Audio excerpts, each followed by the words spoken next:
தனிப்பெரும் கருணை அருட்பெரும் ஜோதி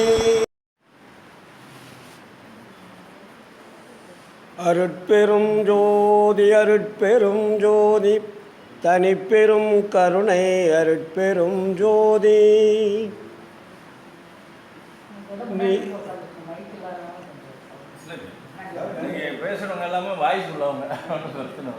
நினைந்து நினைந்து உணர்ந்து உணர்ந்து நெகிழ்ந்து நெகிழ்ந்து அன்பே நிறைந்து நிறைந்து ஊற்றெழும் கண்ணீரதனால் உடம்பு நனைந்து நனைந்து அருளமுதே நன்னிதியே ஞான நடத்தரசே என்னுரிமை நாயகனே என்று வனைந்து வனைந்து ஏத்ததும் நாம் வம்மின் உலகியலி மரணமிலா பெருவாழ்வில் வாழ்ந்திடலாம் கண்டி புனைந்துரையேன் பொய் புகழேன் சத்தியம் சொல்கின்றேன். பொற்சபையில் சிற்றபையில் புகும் தருணம் இதுவே புகும் தருணம் இதுவே புகும் தருணம் இதுவே. அருட்பெரும் ஜோதி அருட்பெரும் ஜோதி தனிப்பெரும் கருணை அருட்பெரும் ஜோதி அருட்பெரும் ஜோதி அருட்பெரும் ஜோதி தனிப்பெரும் கருணை அருட்பெரும் ஜோதி. ஆன்மநேய ஒருமைப்பாட்டு உரிமையுடைய சகோதர சகோதரிகளே, உங்கள் அனைவருக்கும் முதற்க நன்றி கலந்த வணக்கத்தையும் வாழ்த்துக்களையும் தெரிவித்துக் கொள்கிறேன். இன்று ஈரோடு மாநகரில் சமரசுத்த சன்மார்க்க சத்திய சங்கத்தின் சார்பாக உங்களை எல்லாம் சந்திக்கக்கூடிய வாய்ப்பு கிடைத்ததற்கு எல்லா வல்ல அருட்பெருஞ்சோதி ஆண்டவரை வேண்டி விரும்பி வாழ்த்திக் கொள்ளுகிறோம். வருகின்ற பொழுது நம்ம தம்பி அருமையாக பாடினார். ஒரு நாள் அவர் பாடவரெல்லாம் கேட்டதில்லை. நல்ல அருட்பாவே நல்ல சத்தத்துடன் உருக்கத்தோட அருமையாக பாடினார். ரொம்ப ரொம்ப மகிழ்ச்சி. தினமும் ஒவ்வொரு வாரமும் பாடுங்க.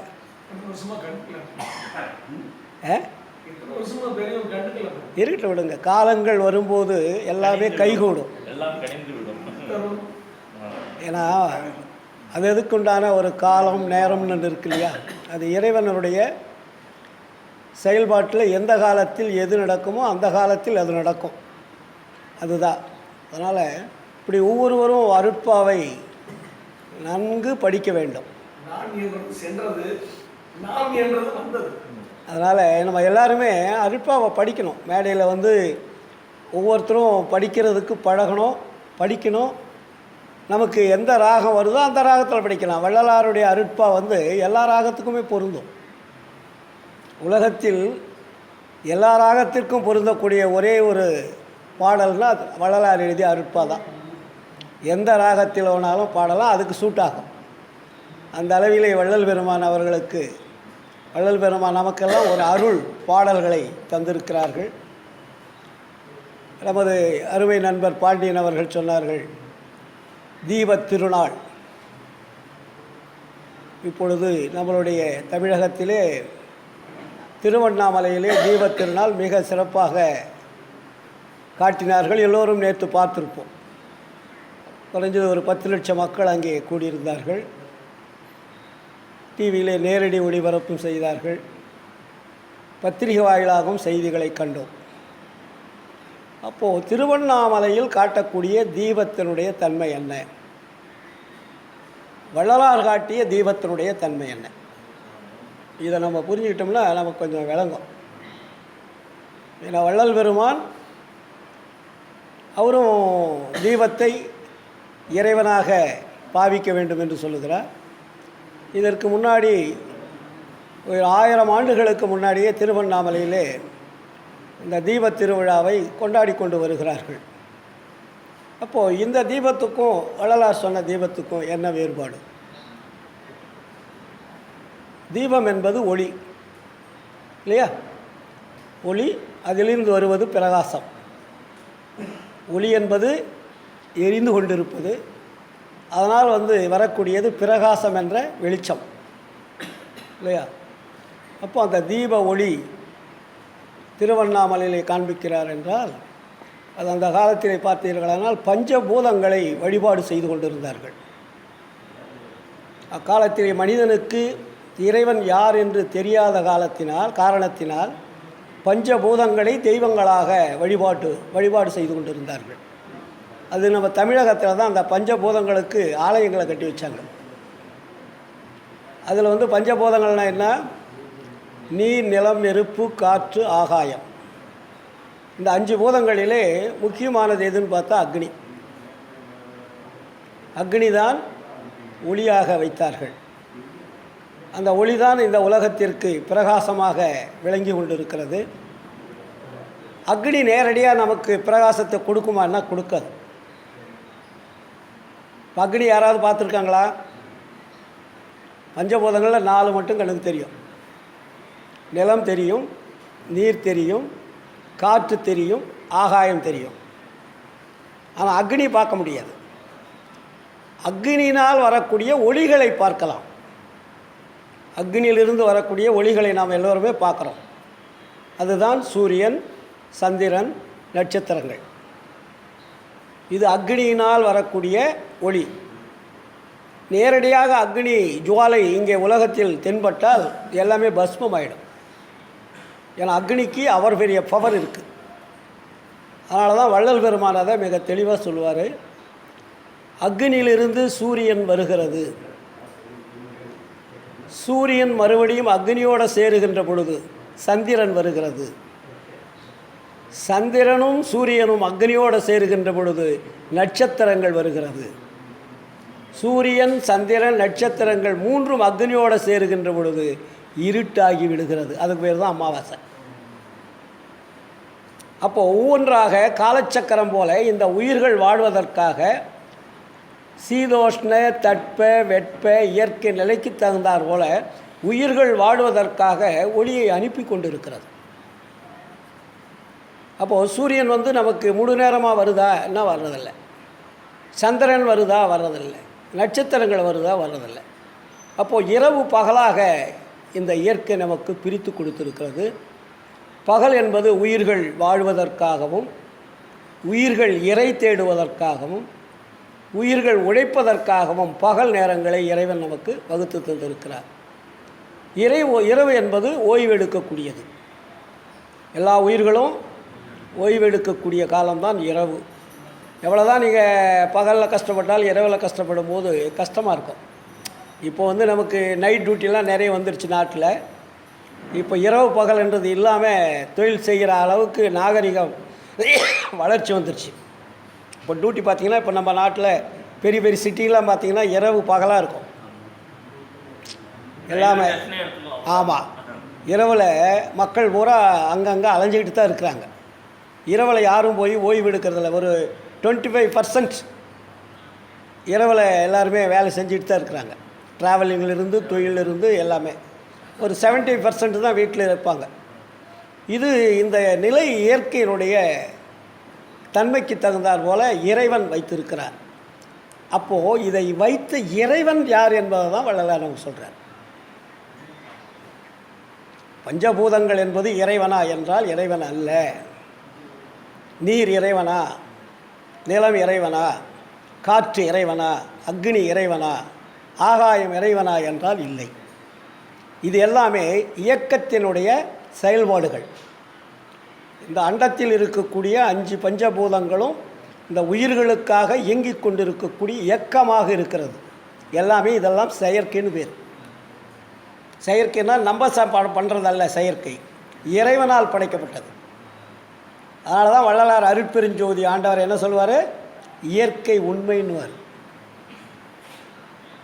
அதுக்கு அவர் வச்ச பேர் அருட்பெருஞ்சோதி ஆண்டவருக்கு இயற்கை உண்மை பிரிப்பாருங்க. இயற்கை விளக்கம், இயற்கை இன்பம் அப்படின்னு பிரிப்பார். இது மூன்றும் இயற்கையாக இருக்கணுன்ட்டார். செயற்கையில் வந்துச்சுனாக்கா அது செட் ஆகாது. செயற்கை என்பது தோற்றம், மாற்றம் என்பது மாறிக்கொண்டே இருப்பது. இப்போ சூரியன் மாறிக்கொண்டு இருக்கிறது, சந்திரன் மாறிக்கொண்டு இருக்கிறது இல்லைங்களா? நட்சத்திரங்கள் மாறிக்கொண்டது, இரவு மாறிக்கொண்டு, இது மாறிக்கொண்டு இருப்பது எல்லாமே செயற்கை. எது மாற்றம் இல்லாமல் இருக்கிறதோ அதற்கு பெயர் தான் இயற்கை. அப்போது வள்ளலார் காண்பித்த இறைவன் என்பது இயற்கை வண்ணமுள்ளையவன் சொல்வார். இயற்கை வடிவினர், இயற்கை வடிவினர், இயற்கை உண்மையினர், எல்லாம் வல்லவர் இல்லையா? நீங்கள் பெருவிண்ணப்பத்தில் நீங்கள் விண்ணப்பத்தை பார்த்தீங்கன்னா அதுக்கு ஒரு பேராகிராஃபே தனியாக ஒதுக்குவார். ஆண்டவருடைய தன்மையை அவர் சொல்லுவதற்கு பார்த்திங்கன்னா அடுக்கிக்கிட்டே போவார்.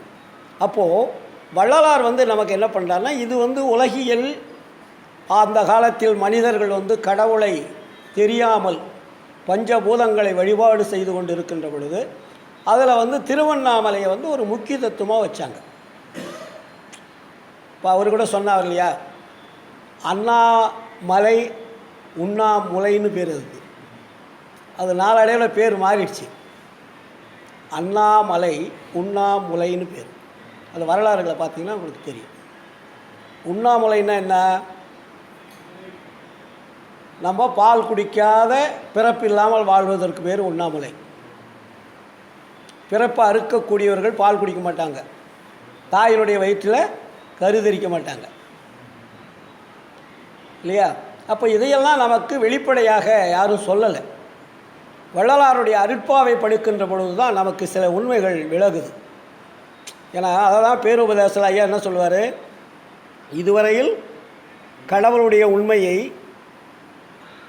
வெட்ட வெளியாக தெரியப்படுத்தாமல் மண்ணை போட்டு மூடிவிட்டார்கள்னுவார்.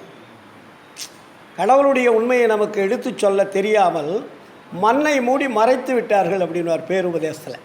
படிச்சிருக்கிறீங்க இல்லையா? அப்போது இதெல்லாம் நம்ம ஏன் வள்ளலார் காண்பித்த ஜோதி என்பது ஞான ஜோதின்னு அதுக்கு பேர். வள்ளலார் நமக்கு காட்டிய ஜோதி ஞான ஜோதி. ஞானம் என்பது அறிவு அருள் நிறைந்தது. இப்போ சொன்னார் இல்லையா, அறிவு எங்கே அதிகமாகிறதோ, அறிவு எங்கே உண்மை அறிவு நமக்கு வெளிப்படுத்துகிறதோ அங்கே ஞானம் என்ற அருள் சுரக்கும். அதனால தான் அறிவுன்னு அதிகமாக வள்ளலார் நமக்கு தெளிவுபடுத்துவார். நான் சொல்கிறேன் இல்லையா, அறிவு எங்கே இருக்கிறது என்றால் ஆன்மாவில் இருக்கிறது. புத்தி எங்கே இருக்கிறது? கரணங்களில் இருக்கிறது. அப்போ அறிவை நாம் தெரிந்து கொள்ளும்போது அறிவு என்பது உண்மையை மட்டும்தான் பேசும், தப்பு பொய் பேசாது. எது பொய் பேசாது இருக்கிறதோ அதற்கு பேர் அறிவு. எது பொய் பேசுகிறதோ அதற்கு பெயர் புத்தி. அப்போ நம்ம புத்திக்கும் அறிவுக்குமே ஒரு வித்தியாசம் இல்லாததான் நம்ம பேசிகிட்டு இருக்கிறோம். இப்போ யாராவது சொன்னால் கூட உனக்கு அறிவு இருக்கா அப்படின்வோம் இல்லைங்களா? வள்ளலார் அதனால தான் அறிவை அறிவால் அறிகின்ற பொழுது அனுபவமாகும்னார். அறிவை கொண்டு அறிவை தேடும்போது தான் அனுபவமாகும். அப்போ அறிவு எங்கே இருக்கிறது? ஆன்மாவில் இருக்கிறது. அந்த ஆன்மாவினுடைய தொடர்பு வைக்கின்ற பொழுது தான் அறிவு என்பது நமக்கு ஒவ்வொன்றா விளக்கமாக தெரியும். அதாவது கேட்காத கேள்விகள் சொல்கிறார் இல்லையா, கேட்காத கேள்விகளும் பார்க்காத நிகழ்வுகளும் வெட்ட வெளிச்சமாக நமக்கு தெரியும். எப்போது? அறிவு வேலை செய்யும்போது. அது வெளியும் நமக்கு மூடம் இருக்கும். மூடம்னா அறியாமை. அப்போ அங்கே அறிவு வேலை செய்யலை. இப்போ ஏன் நம்ம பக்தி மார்க்கத்தில் இப்போ இவ்வளோ பேசி அவர்களை நாம் திருத்துவதற்கு போராட வேண்டியதாக இருக்குது. ஒரு புலால் சாப்பிடாதீங்கன்னா அதுக்கு போராட வேண்டியதாக இருக்குது. ஏன்னா அவங்களுக்கு அந்த நிலைமை மாறி அந்த அளவுக்கு ஊறி போச்சு அந்த ஆன்மாவில். அதுதான் திரைகளாக ஐயா சொல்கிறார். திரைகள் என்பது என்ன? அறியாமை அஞ்ஞானம் என்னும் திரைகள். கடவுளுடைய உண்மையையும் வாழ்க்கையினுடைய தரத்தையும் தெரிந்து கொள்வதற்கு எது தடையாக இருக்கிறதுனா, பல்லாயிரம் ஆண்டுகளாக நமக்கு போதித்த அந்த ஜாதி சமய மதங்களுடைய கொள்கைகள் இல்லையா? இப்போ நம்ம திருவண்ணாமலை ஜோதி எல்லாருமே பார்த்து பார்த்து பழகிட்டோம் இல்லையா?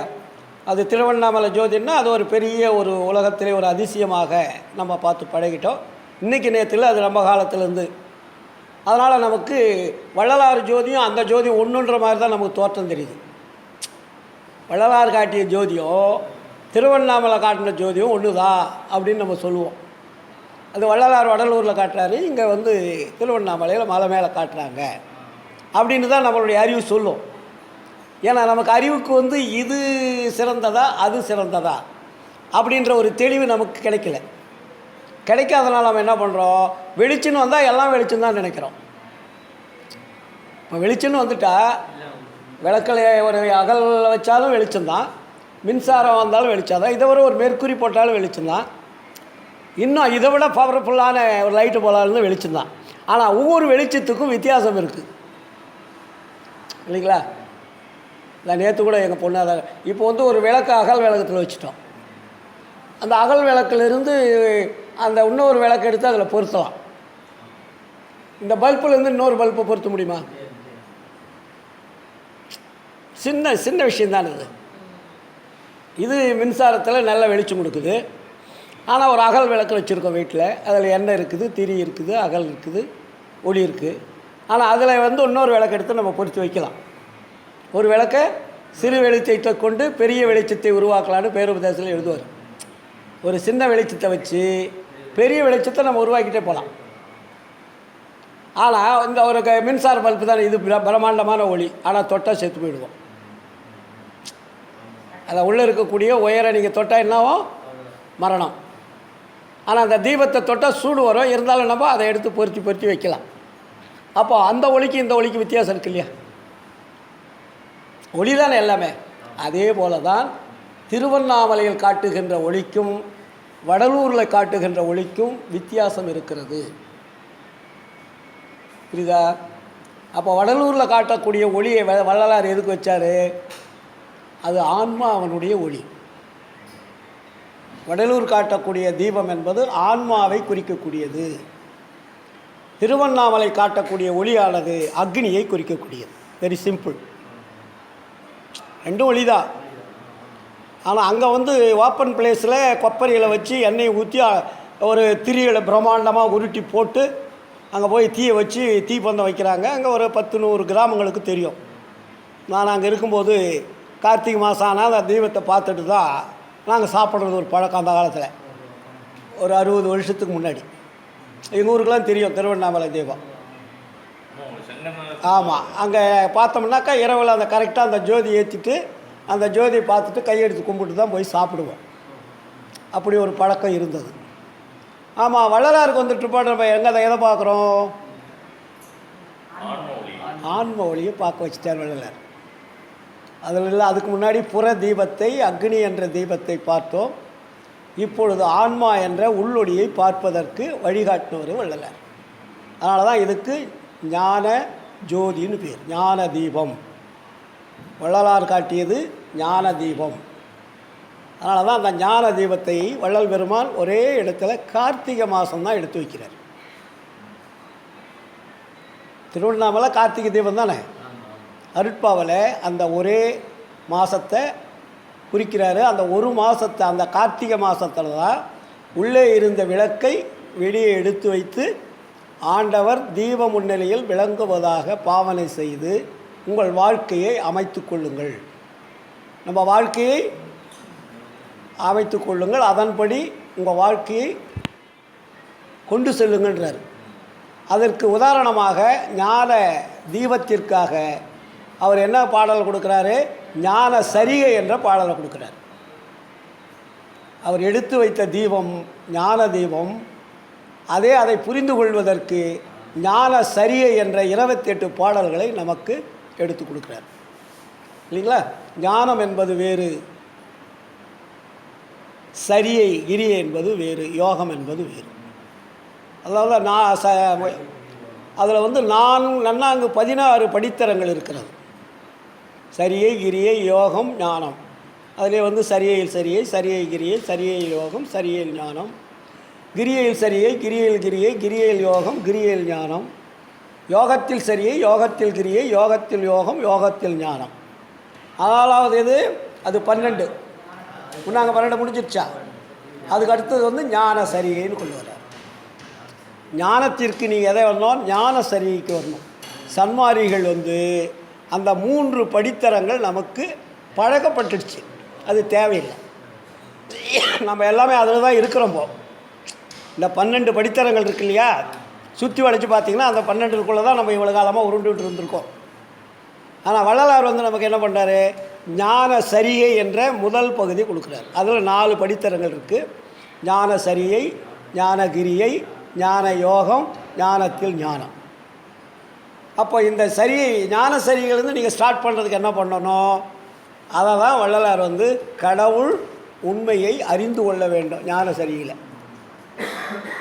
கடவுள் உண்மைன்னா என்ன? இயற்கை உண்மை வடிவனராகிய அருட்பெருஞ்சோதி யார் என்பதை அறிந்து கொண்டு அதை தொடர்பு கொள்வதுக்கு பேர் தான் ஞான சரிகை. இப்போ நான் பாடினேன் இல்லையா, நினைந்து நினைந்து உணர்ந்து. அப்போது நம்ம அதை விசாரம் செய்யணும்னார் வள்ளலார்.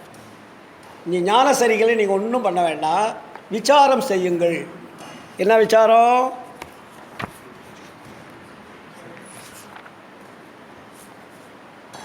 சித்திவிளாக திருமாளிகையில் உள்ளே இருக்க அவர் தங்கியிருக்கக்கூடிய உள்ளே வச்சிருந்திருக்கார் விளக்கு. அந்த விளக்கை வந்து கார்த்திகை மாதம் வெளியே எடுத்து வச்சு இதை இடைவிடாது ஆராதனை செய்யுங்கள்ன்றார். எப்படி? இடைவிடாதுன்னு ஒரு வார்த்தை போடுவார். சும்மா இன்றைக்கி தீபம் ஏற்றி வச்சோம் அப்புறம் நாளைக்கு ஏற்றி வச்சுக்கலான்னு கிடையாது. இதை இடைவிடாது ஆராதனை செய்யுங்கள். அப்படின்னா உங்கள் உடம்புக்குள்ளே இருக்கக்கூடிய ஆன்மா இடைவிடாது செயல்பட்டு கொண்டு இருக்கிறது. அதை நீங்கள் இடைவிடாது தொடர்பு கொள்ளுங்கள்னு அர்த்தம். அது இடைவிடாதான செஞ்சிட்ருக்குது. உங்கள் தாயினுடைய கருவறையில் வந்து அது இறங்கினதுலேருந்து மரணம் அடைகிற வெளியே அது ஓய்வு எடுக்குதா? அப்போ அது தன்னைத்தானே ஓய்வெடுக்காமல் செயலாற்றி கொண்டிருக்கும்போது அதை நீங்கள் மறக்கலாமா? இல்லையா? அதனால தானே சொன்னார் இல்லையா ஒரு பாடல், என்னுள் இருந்து இசைக்கின்றான். இறைவன் வேறு எங்கேயும் இல்லை, ஒவ்வொரு உடம்புக்குள்ளும் இறைவன் இயங்கிக் கொண்டிருக்கிறார். அதற்கு பெயர்தான் ஆன்மா. அதனால தான் அதை வள்ளலார் என்ன பண்ணார்? ஆன்மா என்பது அக்னின்னு போட்டார். நீங்கள் திருவண்ணாமலை பார்க்குற ஒளி அக்னி, அதை உடம்புக்குள்ளே அவர் 4ஆக பிரிக்கிறாரு. ஆன்மா என்பது அக்னி, ஜீவன் என்பது சூரியன், கரணம் என்பது சந்திரன், இந்திரியங்கள் என்பது நட்சத்திரங்கள். புரிச்சிட்டாரா? அப்போது நீ ஆன்மாவை பார்க்கின்ற பொழுது நீ இறைவனை பார்க்கக்கூடிய தகுதி உள்ளவன் என்பது பொருள். ஏன்னா நம்ம எல்லாத்தையுமே உடம்புல இருக்கக்கூடிய எந்த ஒளியுமே நமக்கு தெரியல. நட்சத்திரம் தெரியுதா? உடம்புக்குள்ளே தான் இருக்குது. இப்போ சொன்னார் இல்லையா ஐயா, கோடான கோடி அணுக்கள், அணுத்துகள்கள் தான் நட்சத்திரங்கள்.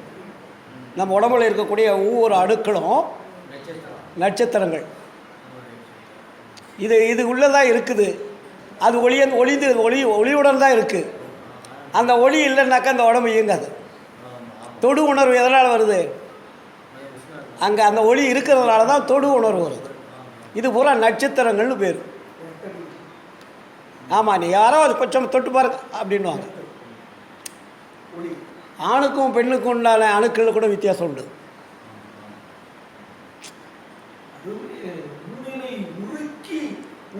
ஆமாம், அப்போ ஊனுன்னா என்ன? ஒவ்வொரு அணுக்களும் ஒளி உள்ளது அப்படின்னு சொல்கிறார். மாணிக்க வாசகர்னு சொல்கிறாரு, எல்லா ஞானிகளுமே அதை சொல்கிறாங்க. அப்போ ஊனினை உருக்க வேண்டும்னா என்ன? ஊனினை உருக்கி உள்ளொளி பெருக்கி. இப்போது இந்த 4 ஒளிகளும் தனித்தனியாக இருக்குப்போ. நட்சத்திரங்கள் தனியாக இருக்குது, சந்திரன் தனியாக இருக்குது, சூரியன் தனியாக இருக்குது, அக்னி தனியாக இருக்குது. ஆனால் 4 இயங்கிட்டு இருக்குது பாடிக்குள்ளே.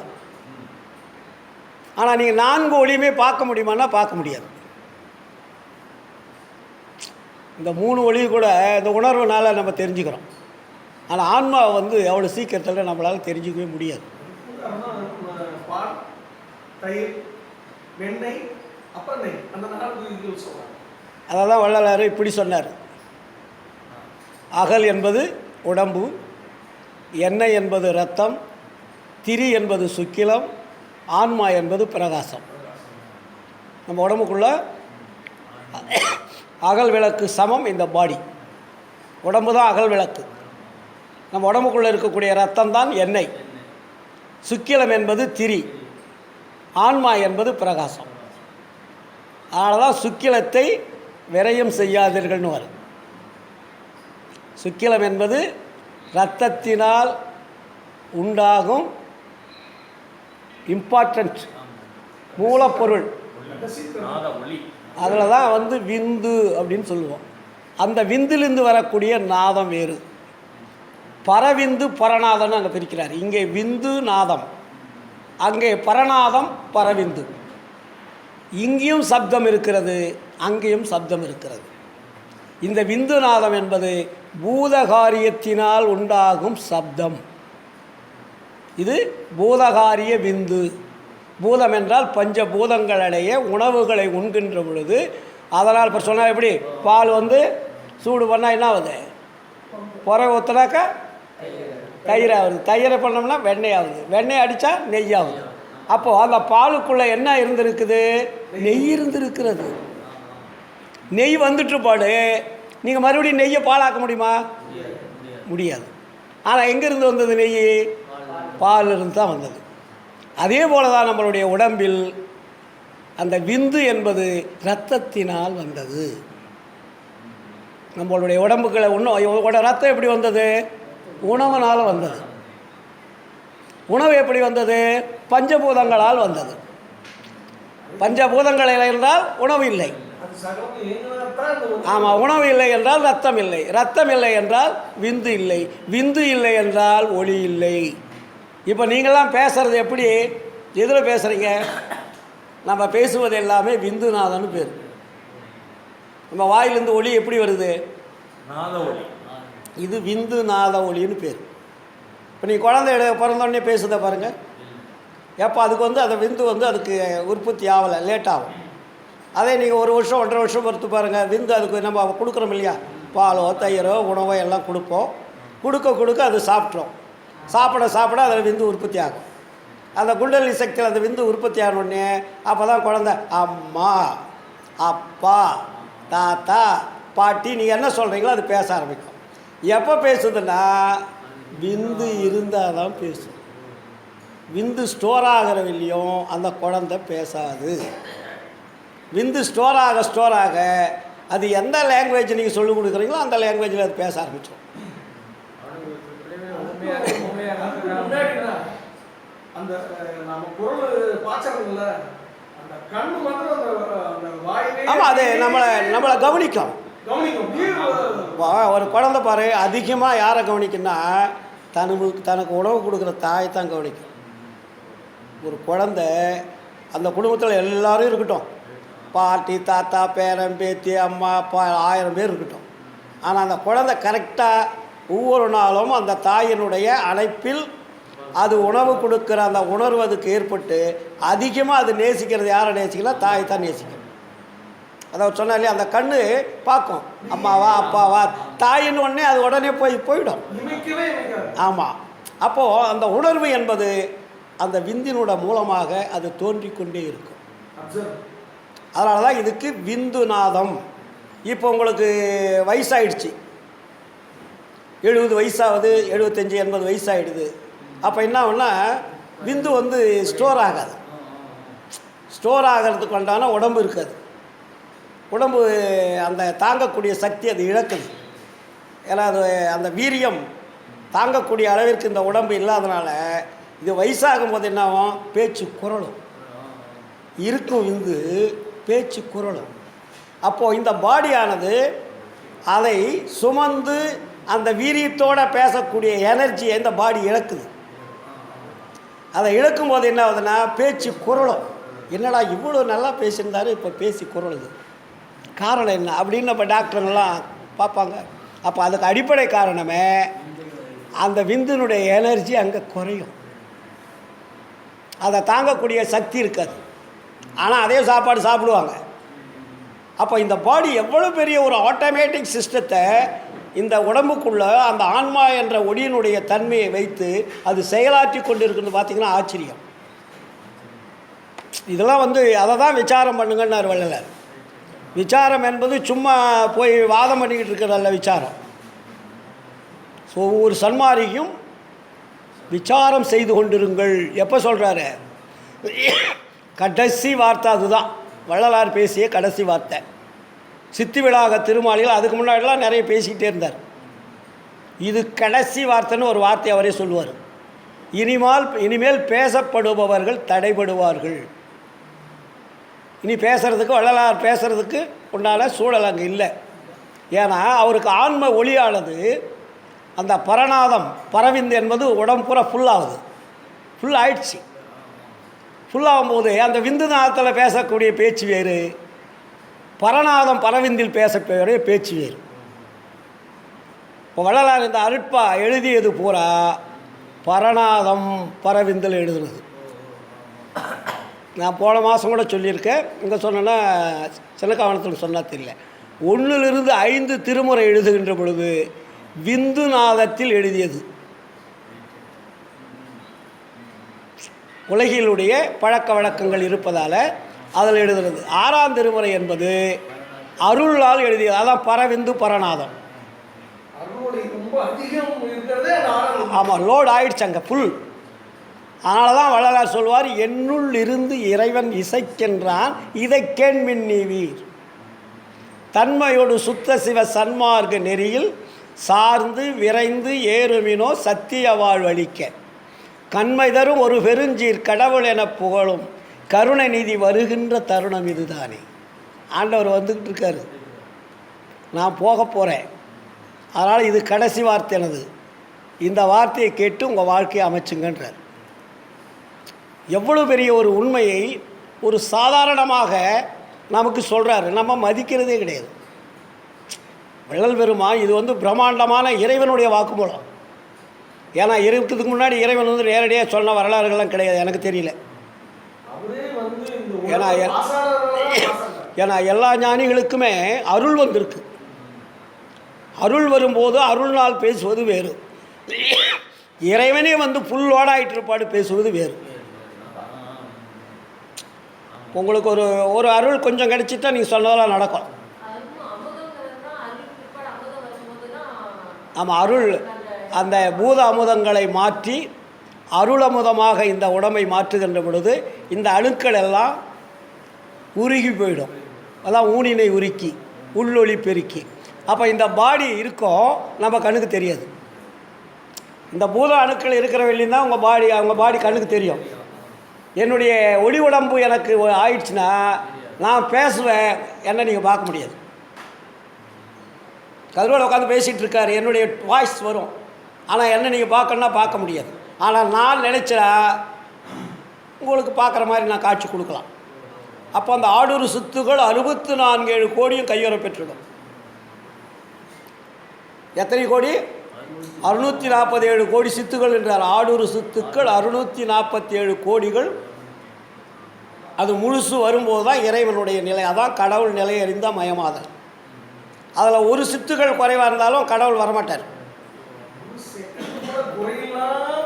அதை தான் வள்ளலாருடைய தனித்தன்மை என்ன என்றால், முழுமையான குறைவில்லாமல் இறைவன் என்ன சொன்னாரோ அதுபோல் வாழ்க்கை அமைத்து முழுமையான அருளை உடல் முழுவதும் அவர் லோடு பண்ணிட்டார். அதனால தான் இறைவன் உட்காந்துட்டார். ஏன்னா பூத உடம்பாக இருக்கின்ற பொழுது ஆன்மா இருக்கும். நல்லா புரிஞ்சுக்கங்க, இந்த பூத உடம்பில் என்ன இருக்குது? ஆன்மா இருக்கும். அருளுடம்பாக மாறுகின்ற பொழுது இறைவன் இருப்பார். ஆன்மா என்பது அங்கே ஒளி ஆயிடுச்சு. அந்த அருள் ஒளியாக இந்த 4 ஒளியும் அங்கே மெர்ஜ் ஆகிடுது. அதாவது நட்சத்திரம், சந்திரன், சூரியன், அக்னி என்ற 4 ஒளிகளும் அருளொளியாக அவர் மாற்றிட்டார். அப்போ அதாவது அந்த உடல் முழுவதுமே அருள் ஒளியாக மாறுகின்ற பொழுது அப்போ இறைவன் வந்து அங்கே குடிகொண்டுட்டார். அதனால தான் வள்ளலார் அந்த கடைசியில் சொல்கிறாரியா, சத்தியவான் வார்த்தை இது தான் உரைத்தேன் கண்டாய், சந்தேகம் இளையதனில் சந்தோடம் உருவாய், இத்தினமே அருஜோதி எய்துகின்ற தினமாம் இனிவரு தினங்களெல்லாம் இன்பமுறு தினங்கள். அப்போ என்ன நடக்கும்? சுத்த சிவ சன்மார்க்கம் துலங்கும், எல்லா உலகும் தூய்மையுறும், நீ உரைத்த சொல் அத்தனையும் பலிக்கும். அப்போது செத்தவர்கள் எழுந்து உலகில் திரிந்து மகிழ்ந்திருப்பார், திருவருள் செங்கோல் எங்கும் செல்லுகின்றதாமே. அப்போ திருவருள் செங்கோல் என்றது என்ன? இறைவன் வள்ளலாருடைய பாடியில் வந்து அமர்ந்து விட்டதால் அவருக்கு என்ன, இறைவன் செய்கிற வேலையை இவர் செய்கிறார்னு அர்த்தம். அதுதான் ஐந்தொழில் வெள்ளமம். அப்போ ஆன்மா என்பது இல்லை, வள்ளலார் என்பது இல்லை. அந்த உடல் முழுவதும் ஜோதிமயமாக மாறுகின்ற பொழுது, ஞான தீபமாக மாறுகின்ற பொழுது, அருள் ஒளியாக மாறுகின்ற பொழுது அங்கே குடியிருப்பவர் யார் என்றால் இறைவன் தான். அங்கே வள்ளலாரும் கிடையாது, ராமலிங்கமும் கிடையாது. புரியுதுங்களா? அந்த நிலையில்தான் வள்ளல் பெருமான் இறுதியிலாக சொல்லுகிறார்கள். எப்போ? ஸ்ரீமுக வருஷம் ஐப்பசி மாதம் 7ஆம் நாள் புதன்கிழமை பகல் 8 மணிக்கு மேட்டுக்குப்பம் என்னும் சித்தி விளாக திருமாளிகள் முதலில் கொடி கட்டி உடனே நடந்த நிகழ்ச்சியின் குறிப்புன்னு போட்டார். சித்தி விளாக திருமாளிகளை கொடி கட்டார். கொடி கட்டன்னா என்ன? மரணத்தை வென்றுவிட்டேன்னு அர்த்தம். எனக்கு மரணம் கிடையாது. கொடின்னா என்ன? விந்து நாதம் எல்லாம் பஸ்பமாகி பரவிந்து பரநாதமாக மாறி அருள் ஒளியாக தன்னை மாற்றிக்கொள்வது. தொப்புள் கொடியிலிருந்து ஆன்மாவிலேயும் ஒரு கொடி ஏற இறங்கவும் இருக்கிறது. ஆனால் அது ஏற இறங்க இருக்கக்கூடிய அந்த உச்சியில் என்ன இருக்குது? மஞ்சள் வெள்ளை வர்ணமாக இருக்கிறது. இந்த வெள்ளையும் மஞ்சள் என்னாச்சு? ஏற இறங்கவும் இருந்ததை லெஃப்ட் அப் என்ற இயக்கத்தை நிறுத்திவிட்டார். இப்போ உங்களுக்கு லெஃப்ட் அப் என்ற ஆக்ஷன் நடந்துகிட்டு இருக்கு. கொடி கட்டி கொண்டோம் என்று சின்னம்பிடி, கூத்தாடுகின்றோம் என்று சின்னம்பிடி, அருளாட்சி பெற்றோம் என்று சின்னம்பிடி, அவனே நான் என்று சின்னம்பிடி. புரியுதுங்களா?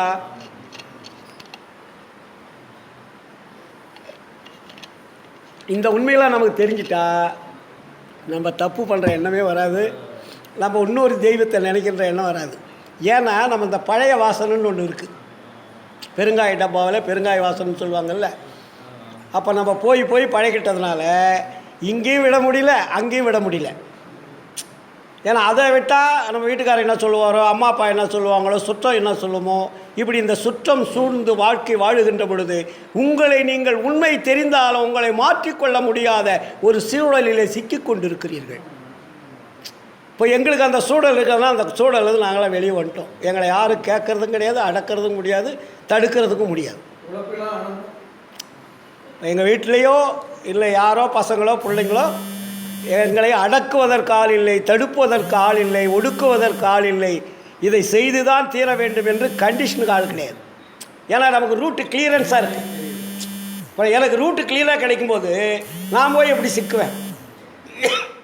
எனக்கு ரூட்டு தடுமாற்றம் இருந்தால் தான் அடாடா திருவண்ணாமலை கோயிலில் நம்ம 5-6 வருஷத்துக்கு முன்னாடி 10 வருஷத்துக்கு முன்னாடி போய் பார்த்தோம், இன்றைக்கி அந்த கோயிலில் போய் அந்த ஜோதியை பார்க்கலான்ற எண்ணம் நமக்கு வரும்.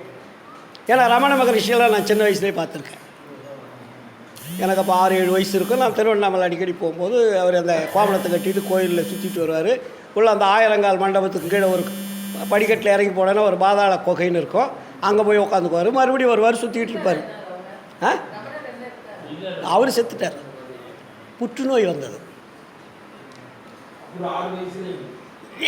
என்னுடைய 6 வயசு.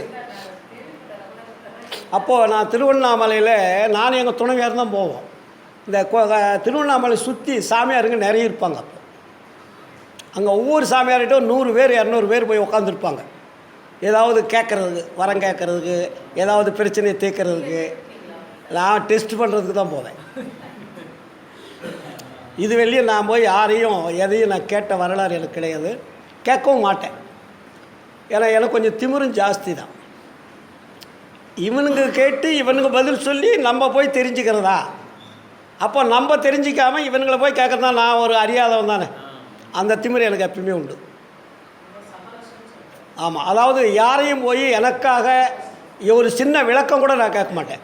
இப்போ அருட்பாவில் எனக்கு ஒரு சந்தேகம் வருதுன்னு வச்சுங்க, இந்த சந்தேகத்துக்கு போய் நான் யாரையாவது விளக்கம் கேட்பேன்னா கேட்கவே மாட்டேன். எனக்கு அது புரியல, அந்த வார்த்தைக்கு விளக்கம் தெரியல, கேட்கவே மாட்டேன். ஆனால் அதுக்கு விடை தெரியலையும் தூங்க மாட்டேன். அது இறைவன்கிட்ட தான் தொடர்பு வைப்பேன். அப்போ இறைவன்கிட்ட நான் தொடர்பு வைக்கும்போது அது எனக்கு சரியான விளக்கம் கிடைக்கணும், எனக்கு தூக்கமே வராது. விடை கிடைச்சிட்டு இருப்பாடு தான் எனக்கு அப்புறம் அப்பா ஃப்ரீ ஆயிடுச்சு. ஓ இதுக்கு தான் வள்ளலார் இதை சொன்னார் அப்படின்றது எனக்கு ஒரு மகிழ்ச்சி, ஆறாவாரம் எனக்கு அழகு வளர்ந்து வரும். அப்போ என்னை நான் வந்து அந்த நேரத்தில் அழுவலான்ற எண்ணம் வரும், அழுகை வரும், ஊற்றெழும் கண்ணீர். அதனால் இல்லையா அந்த விளக்கத்தை உண்மையை தெரிகின்ற. இப்போ எனக்கு வந்து இப்போ இன்றைக்கி கம்ப்யூட்டர்லாம் வந்துருச்சு, இன்றைக்கி கிராஃபிக்ஸ்லாம் வந்துருச்சு இல்லையா. இப்போ அருட்பெருஞ்சோதி ஆண்டவர் எங்கிருந்து இயக்கிறார் என்பதை என்னால் போட்டு காட்ட முடியும். இந்த அண்டங்கள் எப்படி சுற்றி கொண்டு இருக்கிறது, அண்டங்களுக்கும் இடைவெளி என்ன, எவ்வளவு தூரம், அதனுடைய வெளியிலுடைய பிரகாசங்கள் எத்தன்மை வாய்ந்தது, இது ஏன் தன்னைத்தானே சுற்றி கொண்டிருப்பது, இதை சுற்றி கொண்டிருப்பதற்கு எங்கெங்கிருந்து அந்த ஒளியானது இயக்கி கொண்டிருக்கிறது, அந்த ஒளி இயக்கத்தினால் இது தன்னைத்தானே சுற்றுகிறது என்றால் எப்படி சுற்றும்? இந்த கேள்வினா நம்ம கேட்கணும். விசாரம் என்றால் சார் ஒரு அண்டம் சுற்றி கொண்டு இருக்கிறது, இது தன்னைத்தானே சுற்றி கொண்டு இருக்கிறது, விஞ்ஞானிகள் சொல்லுகிறார்கள், அறிவியல் ஆராய்ச்சியாளர் சொல்லுகிறார்கள், தன்னைத்தானே சுற்றி கொண்டு இருப்பதால் எப்படி சுற்றும்? ஒன்றோட ஒன்று மோதாமல் சுற்றி கொண்டு இருக்கிறது. வள்ளலார் சொல்லுகிறார், பல கோடி அண்டங்கள் தன்னைத்தானே இயங்கிக் கொண்டிருக்கிறது, ஆனால் ஒன்றோடு ஒன்று மோதவில்லை. ஆனால் இடைவெளிகளுடைய எல்லை அளவிட முடியாதது. ஒரு அண்டத்துக்கும் ஒரு அண்டத்துக்கு இடைவெளின்னு பார்த்தீங்கன்னா அதை உங்களால் கணக்கப்பட முடியாது. ஆனால் இந்த அண்டம் தன்னைத்தானே சுற்றுகின்றது என்றால் அந்த ஒளியானது எப்படி இந்த ரவுண்ட் ஃபிகரை அசையாமல் சுற்றி கொண்டிருப்பது. ஒரு பந்து சார், அந்த பந்து தன்னைத்தானே சுற்றிக்கிட்டு இருக்குது, இங்கேயும் அசையாது இங்கேயும் அசையாது. அப்போது இந்த சுற்றி இருக்கக்கூடிய அத்தனை இடங்களிலும் என்ன நடந்தால், என்ன இயக்கம் இருந்தால், எந்த சுழற்சி இருந்தால், என்ன ஆற்றல் இருந்தால் இது நகராமல் சுற்றும். இதெல்லாம் நம்ம விசாரணை, அதுதான் சத்து விசாரணை. அப்போ வள்ளலார் சொல்கிறார் இல்லையா, அண்ட அளவு எவ்வளவோ அவ்வளவு, அவற்றில் அமர்ந்த சராசர அளவு எவ்வளவோ அவ்வளவு, கொண்டதுவாய் கொண்டதுவாய் கொண்டு கொண்டு மேலும் கொள்வதற்கே இடங்கொடுத்து கொண்டு சலிப்பின்றி அகண்டமதாய் அதுவும் கடந்த வெளியாய் அதுவும் கடந்த தனிவெளியாய் ஒண்டகு சிற்றம்பலத்தே ஒங்குகின்ற தனிக்கடவுள் ஒருவருண்டே கண்டீர். எங்கே இருக்கிறார் ஆண்டவர்னு வள்ளலார் சொல்கிறாரு. நீங்கள் எந்த கடவுளை போய் நீங்கள் எப்படி பார்ப்பீங்க? பல கோடி அண்டங்களை இயக்கிக் கொண்டு தன்னைத்தானே இயக்கிக் கொண்டு அருள் ஆற்றலினால் அது எல்லாவற்றையும் தன்வசமாக வைத்து கொண்டு அது தனியாக எதற்கும் தொடர்பில்லாமல் அது தன்னைத்தானே இயங்கிக் கொண்டு இருக்கிறது. அப்படின்னா அது எங்கே சார் இயங்கும்? அந்த இடத்தை நீங்கள் எப்படி பார்க்க முடியும்? இந்த அண்டத்தையும் உங்களால் பார்க்க முடியல, இந்த வெளியவே உங்களால் கால்குலேட் பண்ண முடியல. பூமி எவ்வளோ ஆழம் இருக்குது இது வெளியே எவனா கண்டுபிடிச்சிருக்கானா? வெளியே கண்டுபிடிச்சிருக்காங்களா? அக்னியை கண்டுபிடிச்சிருக்கா எந்த விஞ்ஞானியாவது? சந்திர மண்டலம்னா தான் சூரிய மண்டலம்னா ஏதோ ஒரு கருவிகளை வச்சு ஏதோ ஒன்று தெரியறதை வச்சு அவங்க பாடிட்டு இருக்காங்க பாவம். பட் அது உண்மையா என்றால் இல்லை. அவர் கருவிகளுக்கு என்ன தெரிகிறதோ அதை சொல்லுகிறார்கள். முதல்ல வந்து உலகம் வந்து தட்டன்னா செத்தே போயிட்டான், உருண்டன்னா அது செத்து போயிட்டான், சதுரன்னா இப்போ வந்து கோழி முட்டை வண்ணமாக இருக்கிறது. உருண்டையாக இருந்தால் எப்படி சுற்றும்? அப்போ இது சுற்றுவது எப்படி, இது எந்த திசையை நோக்கி சுற்றுகிறது, எப்படி சுற்றுகிறது, எப்படி சுற்றினால் அந்த விசை என்பது அந்த ஆற்றல் என்பது அதை இயக்கி கொண்டிருக்கும். ஆராய்ச்சி பண்ணுறா விட கிடைக்கல. ஒரு அண்டத்தையும் நீங்கள் பார்க்க முடியாது. இந்த அண்டம் என்பது விரிந்து சுருங்கும் தன்மை உடையதுன்றார் வள்ளலார். இந்த அண்டமே, இந்த அண்டம் வந்து நம்ம பார்த்தா ஒரு ரவுண்டு இருக்குது. இப்போ நம்ம எல்லாம் சொல்கிறோம், ஐயோ ஜனங்கள்லாம் இன்னும் நிறைய. நாங்கள் படிக்கும்போது 40 கோடி மக்கள், 6வது 8வது படிக்கும்போது 40 கோடி மக்கள் அப்படின்னு பாடத்தில் வரும். இன்றைக்கி எத்தனை கோடி இருக்குது இந்தியாவில்? 130 கோடி தாண்டிடுச்சு. உலக லெவலில் 700-800 கோடி வந்துருச்சு உலகம் பூரா. அப்போது இத்தனை மனிதர்கள் வாழ்வதற்கு இடம் கிடைக்காம இந்த மக்கள் அதிகமாக உற்பத்தி ஆகி கொண்டிருக்கிறார்கள். எப்படி உற்பத்தி ஆகும்? இப்போது மனிதன் வந்து 40 கோடி இருக்கா சார். இன்றைக்கி 130 கோடி நம்ம இந்தியாவில். இந்த உயிர்கள் எப்படி தோன்றியது? எப்படி அதிகமாச்சு? குடும்ப கட்டுப்பாடும் பண்ணி பார்த்தான் கவர்மெண்ட்டில், அதையும் விட்டுட்டான். இப்போ அது சக்ஸஸ் இல்லை. குடும்ப கட்டுப்பாடு அப்போயே எழுதினேன், வள்ளலார் வழிக்கு வரும்போதே குடும்ப கட்டுப்பாடு என்பது அறியாமையினால் செய்யக்கூடிய செயல். குடும்ப கட்டுப்பாட்டுக்கும் குழந்தை பிறக்கிறதுக்கும் சம்மந்தமே கிடையாது. நீ அந்த பொண்ணுக்கு வந்து நீ குடும்ப கட்டுப்பாடு போயிட்டா இன்னொரு பொண்ணுக்கு பிறகுது அந்த ஆன்மா எங்கே வேணாலும் போய் பிறக்கும். அதனுடைய தன்மைக்கு தகுந்த மாதிரி, அதனுடைய இடத்திற்கு தகுந்த மாதிரி, அந்த அணுக்களுடைய சேர்க்கைக்கு தகுந்த மாதிரி அது போய்கிட்டே இருக்கும், பிறவி எடுத்துக்கிட்டே இருக்கும். அப்போது கீழில் இருக்கக்கூடிய பிறவிகளெல்லாம் மனித தேகமாக வந்து கொண்டு இருக்கிறது. இப்போ 40 கோடி இருந்த மனித தேகத்துக்கு இப்போ 130 கோடி வச்சுல எப்படி வந்தது? கீழ்ப்பிறவி என்பதெல்லாம் மனித தேகம் எடுத்துக்கொண்டு வருகிறது. அதனால் மனித உருவங்கள் அதிகமாகி கொண்டிருக்கிறது. இது பரிணாம வளர்ச்சி. அப்போது இது வந்து இப்போ அதனால தான் இப்போ வள்ளலார் என்ன சொல்கிறாரு? நம்மளுடைய வாழ்க்கை தரத்தை மாற்றிக்கொள்ளுங்கள். நீங்கள் மறுபடியும் பிறக்கிறதுக்கு ஆசைப்படுறீங்களா? பிறப்பு கிடைக்கும். பிறப்பு கிடைக்காது என்பது எந்த உயிருக்கு ஆன்மாவுக்கும் கிடையாது. அதனால தான் இறந்து இறந்து இழைத்ததெல்லாம் போதும், பிறந்து பிறந்து வாழ்ந்ததெல்லாம் போதுன்ட்டார். அப்போது நம்ம ஒருத்தர் கூட இன்னும் வந்து ஆண்டவருடைய இடத்துக்கு நம்ம திரும்பலை. வள்ளலார் மட்டும்தான் இப்போ போயிருக்காருங்க. வேறு யாருமே இன்னும் ரிட்டன் ஆகலை. நமக்கு ரிட்டன் டிக்கெட்டு வாங்கலை. நம்ம யாரும் வந்துட்டோம், அந்த டிக்கெட்டை வந்து தொலைச்சிட்டு இப்போ அலைஞ்சிட்டு கிடக்கிறோம். ரிட்டன் டிக்கெட் இருக்குது, நம்மகிட்டே கொடுத்து தான் அனுப்புகிறார் வள்ளலார். ஆனால் அந்த ரிட்டன் டிக்கெட்டை நம்ம எடுக்கலை, நம்மகிட்டே இருக்குது. அந்த ரிட்டன் டிக்கெட்டை நீங்கள் எப்போ எடுக்கிறீங்களோ அப்போ நீங்கள் போகலாம். இந்த எல்லையை விட்டு வெளியே செல்வதற்கு ஒரே ஒருத்துக்கு மட்டும்தான் தகுதி ஆண்டவர் கொடுத்துருக்காரு. வேறு எதுவுமே இந்த அண்டத்தை விட்டு வெளியே போக முடியாது. அருள் பெற்றால் மட்டும்தான் வெளியே போக முடியும். ஒரு மனிதன் அருள் பெறவில்லை என்றால் இந்த அண்டத்துக்குள்ளே அவன் பிறந்து பிறந்து இறந்து இறந்து பிறந்துக்கிட்டே இருக்க வேண்டியது. அது என்ன பிறவே நமக்கு தெரியாது, அது இறைவனுக்கு தான் தெரியும். அதனால தான் வள்ளலார் சொல்வார், இந்த பிறவி போனால் அடுத்த பிறவி என்ன என்பது தெரியாது. ரகசியம், சீக்ரெட். ஆனால் இந்த அண்டத்தை விட்டு வெளியே செல்ல வேண்டுமானால் என்ன வேணும்? அருள் தான். அருளுக்கு மட்டும்தான் பவர் வெளியே போகிறதுக்கு. அப்போ தான் அண்டம் ஓப்பன் ஆகும். அது வெளியே ஓப்பன் ஆகாது. அது மாயை சொல்லணும். மாயை வந்து ஆண்டவர்கிட்ட ரெக்கமெண்ட் பண்ணி சொல்லணும், இந்த பையன் சக்ஸஸ் பண்ணிட்டான், 100% பாஸ் பண்ணிட்டான், இவனுக்கு இங்கே சர்டிஃபிகேட் கொடுத்தாச்சு, அவன் சாப்பிடலை, அவன் உணவு உட்கொள்ளலை, எதுவுமே பண்ணலை, இல்லற வாழ்க்கை கிடையாது, அவன் முழுமையாக அருளை பெற்றுட்டான். இந்த அருளை பெற்றதுனால நம்ம உடனே அவன் இங்கே இருக்கிறதுக்கு உண்டான தகுதியை விட உயர்ந்த தகுதிக்கு வந்துட்டான். அதனால் இவரை அனுப்பிட்டுமா அப்படின்னு அது கேட்கும். மாயை கேட்டோடனே அங்கே பெருவெளியில் இருக்கக்கூடிய ஆண்டவர் என்ன பண்ணுவார்? ஓகே அனுப்பிடுனாக்கா அனுப்பிடுவார். அப்போ தான் ஆண்டவர் அங்கே போவார், அது நம்ம போக முடியும். அதுக்கு தடை இருக்காது. நீ அருளை பெற்றுவிட்டால் அண்டங்களிலே தடை என்பது எந்த அண்டத்துக்கும் கிடையாது. நீ எங்கே வேணாலும் போகலாம், எங்கே வேணாலும் வரலாம். அதனால தான் வள்ளலார் அதை போட்டார். அருள் பெற்றவர்களுக்கு என்ன சொன்னார்? காற்றாலே, புவியாலே, ககன மனதனாலே, கனலாலே, புனலாலே, கதிராதியாலே, கூற்றாலே, கொலைக்கருவியாலே, பிறர் இயற்றும் கொடும் செயல்களாலே, வேற்றாலே எஞ்சான்றும் அழியாதே விளங்கும் மெய்யளிக்க வேண்டும் என்றேன் விரைந்தளித்தான் எனக்கே.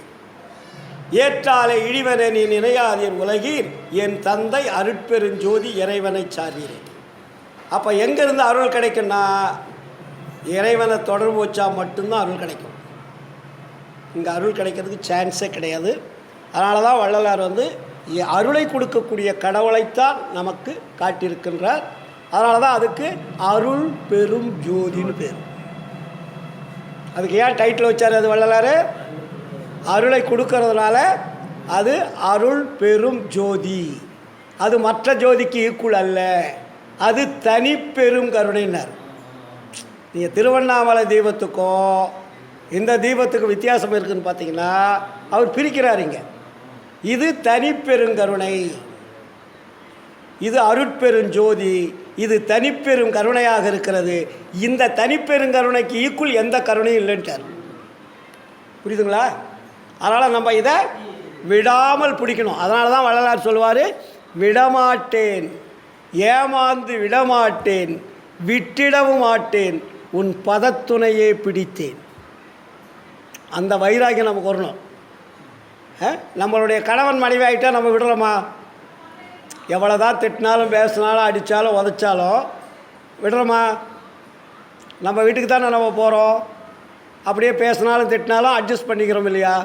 அது மாதிரி. அதனால தான் குற்றம் புரிதல் எனக்கு இயல்பே.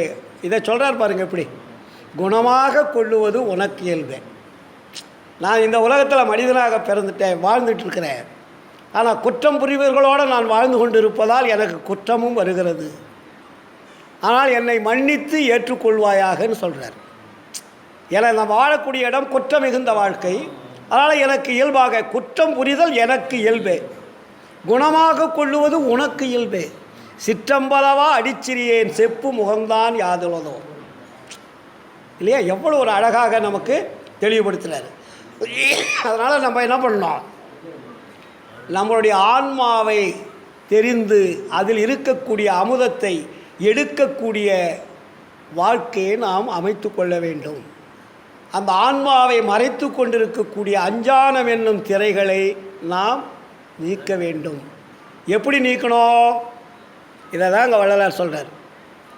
இங்குள்ள நீங்கள் பாருங்கள், அந்த முதல் வார்த்தையில் சித்தி விடாக திருமாளிகையில் அவர் முதல் வார்த்தையை என்ன சொல்கிறாரு?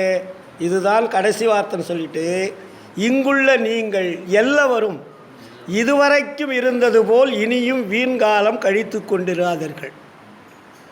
ஏன்னா இது முதல் சாலைக்கு ஆண்டவர் போகின்ற 10 தினமாகிய கொஞ்சம் காலம் வரையில் நான் இங்கே இருக்கிறேன். இன்னும் 10-15 நாளில் நான் போயிடுவேன். எங்கே? சாலை. அது வெள்ளிக்கும் நான் சொல்கிறத கேளுங்க. ஒரு வாத்தியார் வந்து எக்ஸாம் முடிய வரப்போகுது, பப்ளிக் எக்ஸாம். ஏப்பா இன்னும் 10 நாள் தான் இருக்குது, படிப்பா, கரெக்டாக அந்த 10 நாளுக்குள்ளே நீ எக்ஸாமில் எழுதுனா தான் நீ பாஸ் பண்ண முடியும்னு சொல்கிறாருல்ல. வருஷம் பூரா சொல்லிகிட்டு இருந்தோம். அந்த கடைசி நாளாக அவர் குறிப்பிடுவார். டேய் இன்னும் 10 நாள் தான் இருக்குது, 5 நாள் தான் இருக்குது, 2 நாள் தான் இருக்குது, நாளைக்கு எக்ஸாம், கேர்ஃபுல்லாக இருங்க அப்படின்னு சொல்கிறார் இல்லையா? அது மாதிரி இங்கே கடைசியில் சொல்கிறார், அங்கே ஆண்டவர் போகின்ற 10 தினமாகிய கொஞ்சம் காலம் வரையில் நீங்கள் எல்லவரும் நல்ல விசாரணையில் இருந்து கொண்டிருங்கள். அங்கே என்ன வார்த்தை போடுறாரு? நல்ல விசாரணை. நீ சாதாரண விசாரணை அல்ல, நல்ல விசாரணையில் இருந்து கொண்டிருங்கள். அந்த விசாரணை எது என்றால், அவரே கேள்வி கேட்டு பதில் சொல்கிறார். நம்முடைய நிலை எப்படிப்பட்டது, நமக்கு மேல் நம்மை அதிர்ஷ்டிக்கின்ற தெய்வத்தினுடைய நிலை எப்படிப்பட்டது என்று விசாரிக்க வேண்டியது. அதற்கு தக்கபடி நீங்கள் ஒருமித்தாவது அல்லது தனித்தனியாவது உங்கள் அறிவிற்கும் ஒழுக்கத்திற்கும் ஒத்தவருடன் கூடியாவது. இப்போ நம்ம பக்கம் சன்மார்க்க சங்கத்துக்கு வந்திருக்கோம், வீட்டில் விசாரிக்கலாம். இங்கே வந்தால் ஒரு எல்லாருக்கிட்டையும் கலந்துரையாடி நம்ம விசாரிக்கலாம். இது மாதிரி அதை கொண்டுட்டு வர்றார். அதுக்கப்புறம் வேலாயுத முறை கேட்டால் மனுஷ தரத்தில் சொல்லுவார்னு எழுதுறாரு. அவருக்கு அருள் தரம் என்பது கிடையாது. கேட்டிங்கன்னா ஏதோ மனுஷ தரத்தில் கொஞ்சம் விளக்கம் சொல்லுவார். அங்கே எப்படி கொண்டாந்து அவரை டவுன் ஆக்கிறார் பாருங்கள். அவர் என்ன சொல்கிறாருங்க? வேலாயுத முதலியாரை கேட்டார், மனுஷிய தரத்தில் போதுமான வரையில் சொல்லுவார். அவருக்கு அதுக்கு மேலே சொல்ல தெரியாது. ஏன்னா அவரே சொல்கிறார், இதுவரையில் என்னுடன் இருந்தும் என்னுடன் பழகியும் சுத்த சன்மார்க்கம் என்னவென்று புரிந்து கொள்ளவில்லைன்னு வேதனைப்படுறார் இவங்களெல்லாம். இப்போ நம்மளாம் கொஞ்சம் தெளிவாக இருக்கணும்னு அர்த்தம். கீழே போகலாமா? இப்போ இருக்கிற தெளிவு வள்ளலார் கூட இருந்தவங்களுக்கு தெரியாது. புரியுதுங்களா? நம்மளாம் எவ்வளோ ஓரளவுக்கு சிந்திக்கிறதுக்கும் தெளிவதற்குண்டான வாய்ப்பு நமக்கு கிடைச்சிருக்கு. அவரிடம் அப்படி கேட்டாவது நல்ல விசாரி. அது ஒன்று. அதுக்கப்புறம் என்ன சொல்கிறாரு? தனியாகவும் விசாரிக்கலாம். இப்போ எப்படி நான் சொன்னேன், எனக்கு ஒரு விடை கிடைக்கலனா தூங்க மாட்டேன், அது விடையை விடாப்புடியாக அந்த விடைக்கு அந்த கேள்விக்குண்டான விடை கிடைக்கிற வரையும் தூங்கக்கூடாது, கிடச்சிடும். முயற்சி உடையார்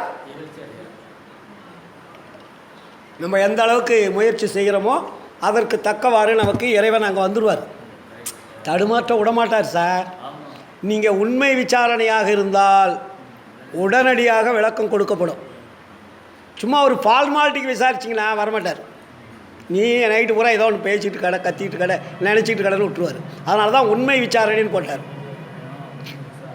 நீங்கள் உண்மை விசாரணையுடைய இருந்தால் அடுத்த களத்தில் இறைவன் வந்து உங்களுக்கு அந்த கனவுலையோ நனவுலையோ உங்களுக்கு ஓப்பன் பண்ணிவிடுவார், சொல்லிவிடுவார். ஆச்சுங்களா? அப்புறம் என்னன்றாரு, இவ்விசாரணை முகத்தில் இருந்தால் நமது ஆன்ம அறிவை விளக்கமின்றி மூடிக்கொண்டிருக்கின்ற அனந்த திரைகளில் அழுத்தமாக இருக்கின்ற முதல் திரையாகிய பச்சை திரை முதலில் நீங்கிவிடும். நம்மளுடைய ஆன்மாவை மறைத்து கொண்டு இருக்கக்கூடியது எத்தனை திரை? அனந்த திரைகள். ஆனால் அவர் 9 திரைன்னு கடைசியில் கொண்டு வர்றார். நிறைய இருக்குது, முக்கியமானது அழுத்தமான திரை. அப்போது அதில் முதல் திரை என்னன்னா பச்சை திரைன்றார். முதல் திரையாகிய பச்சை திரை முதலில் நீங்கிவிடும். இந்த விசாரணையில் இருந்தால் உங்களுக்கு அறியாமை என்னும் அந்த பச்சை திரை முதல்ல நீங்கிடும். அதை நீங்கினா உங்களுக்கு என்ன ஆகும்? உண்மைகளெல்லாம் தன்னைத்தானே விளங்கும். அப்போ அதுவும் நான் சொல்கிறாரு, இந்த முதல் திரையில் 2 கூறுகளாக இருக்குதுன்னு வரும். இன்னொரு பின்னாடி வரும்போது அதில் சுத்தமாயா திரை, அசுத்தமாயா திரைன்னு பிரிப்பார். கருமையில் பச்சை வண்ணமுடையது அசுத்தமாயா திரை, பொன்மையில் பச்சை வண்ணமுடையது சுத்தமாயா திரைன்னு பிரிப்பார். அதில் 2 திரையில் ஒன்றோட ஒன்று பின்னிடு பாம்பு மாதிரி பின்னிருக்குன்னு வச்சுங்க. அப்போது ஒரு திரையில் கருமையும் பச்சை இருக்குது. கருப்புன்னா கருப்பு வண்ணமும் பச்சை வண்ணமும் கலந்தது. அதுக்கு பேர் என்னென்னா டார்க் பிளாக்குன்னு பேர். நீங்கள் பெயிண்ட் அடிக்கும்போது நீங்கள் கருப்பு கொஞ்சம் டெம்மாக இருக்குன்னு வச்சுங்க, கொஞ்சம் பச்சை கலங்க டார்க் பிளாக்காக மாறிடும். பச்சையும் கருப்பு அதிகமாக அதிகமாக கருப்பு வந்து டார்க் பிளாக்னு சொல்கிறோம்ல, இது வரும். அப்புறம் இன்னொரு திரை உண்மையில் பச்சை வண்ண முடியுது. அது வந்து ஒரு இந்த முதல் திரை நீங்கன்னா அடுத்த திரை அதுக்கு ஸ்டார்ட் ஆகிடும். உண்மையில் பச்சை வண்ண முடியுது அடுத்த திரை, 2 ஒன்றோடு ஒன்று பின்னப்பட்டு இருக்கிறது. இந்த முதல் திரை தீங்கினாதான் அடுத்த திரை நீங்கும். இது நீங்காது இருக்க வழி அந்த திரைகள்லாம் நீக்கவே முடியாது. அப்போ 2 கூறுகளாக இருக்கிறது. இந்த கூறுகளிலே உலகிலுடைய சம்பந்தமுடையது கருமையில் பச்சை வண்ணமுடையது, அகத்தினுடைய சம்பந்தமுடையது பொன்மையில் பச்சை வண்ணமுடையது. பிரிக்கிறாருங்க. நீ புறத்திலேயே இருந்துக்கிட்டீங்கன்னா அந்த கருப்பு பச்சை உங்களை நீங்காது. இதை நீக்குவதற்கு தான் இங்கே வளர நமக்கு அழகாக சொல்கிறாரு, கருமைக்கு முதல் வண்ணமான பசுமை இருக்கின்றது. இப்படிப்பட்ட அழுத்தமான திரை நீங்க வேண்டும் என ஸ்தோத்திரத்தும் தெய்வத்தை நினைத்தும் நமது குறையை ஒன்றியும் இவ்வண்ணமாக இருக்கின்ற பொழுதும் படுக்கின்ற பொழுதும் இடைவிடாது விசாரத்தோட ஆண்டவர் நமக்கு உண்மை தெரிவிக்க வேண்டும் என்ற முயற்சியோடு இருக்கணும். புரியுதுங்களா? அப்போ அந்த முயற்சி எப்படி இருக்கணும்? உண்மையான முயற்சியாக இருக்கணும். தெரிய வேண்டியதை அப்பொழுது என்ன பண்ணலாம்? தெரிந்து கொள்ளலான்ட்டார். ரொம்ப ஈஸி. இது காசு பணம் தேவையில்லை. உங்களுடைய ஆன்மாவை மறைத்து கொண்டிருக்கக்கூடிய திரைகள் நீங்குவதற்கு நீங்கள் இந்த விசாரம் செய்தால் இறைவன் வந்து உங்களுக்கு காட்சி கொடுப்பார், திரையை நீக்குவார். அப்போ இதுக்கெல்லாம் எது தடையாக இருக்குதா? நீங்கள் இப்போ விசாரணை பண்ணுறவங்க நீங்கள் போய் இப்போ விசாரிக்கிறீங்க, கரெக்டு. இப்போ நீங்கள் நைட்டு வீட்டுக்கு போகிறீங்க சார், இப்போ கேட்டாச்சு.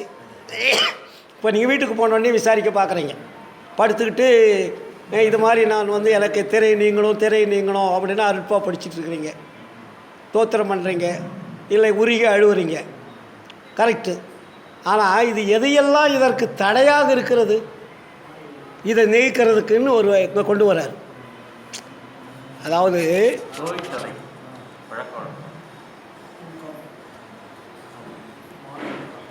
எது தடையாக இருக்குன்னா இதற்கு மேற்பட நாமும் முன் பார்த்தும் கேட்டும் லட்சியம் வைத்து கொண்டிருந்த, நீங்கள் எதுக்கு இதுக்கு முன்னாடி என்னென்னத்தில் லட்சியம் வச்சுருந்தீங்க? வேதம், ஆகமம், புராணம், இதிகாசம் முதலிய கலைகள் எதனிலும் லட்சியம் வைக்க வேண்டாம். இதான் தடை. நீங்கள் இதில் லட்சியம் வச்சுக்கிட்டு நீங்கள் விசாரம் பண்ணிக்கிட்டு இருந்தீங்கன்னா சத்தியமாக கிடைக்காது. தெளிவாக கொடுத்துட்டாருங்க. இதுவரையில் நாமும் பார்த்தும் கேட்டும் லட்சியம் வைத்து கொண்டிருந்த வேதம், ஆகமம், புராணம், இதிகாசம் முதலிய கலைகள் எதனையும் லட்சிக்க வைக்க வேண்டாம். அதை படிக்க கூட கூடாது. படித்தா புத்தி மாறிடும்.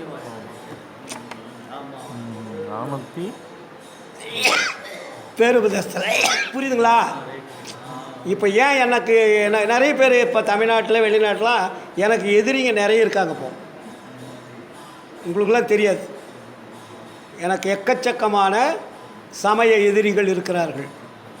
ஏன்னா போல்டு அன்றைக்கி மட்டும் ஒரு 20 பிட்டு கொடுத்துருந்தேன். ஃபேஸ்புக்கில், வாட்ஸ்அப்பில், ட்விட்டரில், நெட்டில் ஆதரிக்கிறவங்க நிறைய இருக்காங்க. ஆனால் இவன் இவ்வளோ போல்டாக பேசுகிறானே அப்படின்ட்டு எனக்கு எதிரிகள் நிறைய இருக்கிறார்கள். நான் அதை பற்றிலாம் கவலைப்படுறதில்லை. ஏன்னா அதையெல்லாம் நாம் இப்பொழுது விலகக்கூடிய தருணம் விட்டது. இப்போ இன்னும் நம்ம அதையே பிடிச்சிட்டு இருந்தோம்னா நீங்கள் எப்போ ஈடேறவே முடியாது. அதனால தான் இப்போ இன்றைக்கி சன்மார்கள் இதுவரையில் இருந்திருக்கா 160 ஆண்டுகள் ஆச்சு, யாரும் மரணமில்லா பெருவாழ்வு வாழவில்லை, எல்லோரும் கேட்கிறார்கள். எப்படி வாழ முடியும்? நீங்கள் ஆற்றுல ஒரு கால் சேத்துல ஒரு கால் வச்சுக்கிட்டே எப்படி மரணமில்லா பெருவாழ்வு வரும்? பழனிக்கும் போகிறீங்க, வடலூருக்கு வரீங்க, திருவண்ணாமலைக்கும் போகிறீங்க, வடலூருக்கு வரீங்க, சிதம்பரத்துக்கு போகிறீங்க, வடலூருக்கு வரீங்க. வடலூருக்கு வந்தோடனே சிதம்பரம், சீர்காழி, வைத்தீஸ்வரன் கோயில், சரி இதை முடிச்சுட்டாக்கா நார்த்தன் சைடு அங்கே போகிறீங்க, இமயமலை, கைலாயம் அப்படின்னு இது மாதிரி போகிறீங்க. அப்புறம் எப்படி நீங்கும்? அப்போது எது? அதனால தான் வள்ளலார் ஞான சரிக்கில் 3வது பாட்டில் என்ன போட்டார்? ஞான சரிக்கில் 3வது பாட்டை என்ன போட்டார்?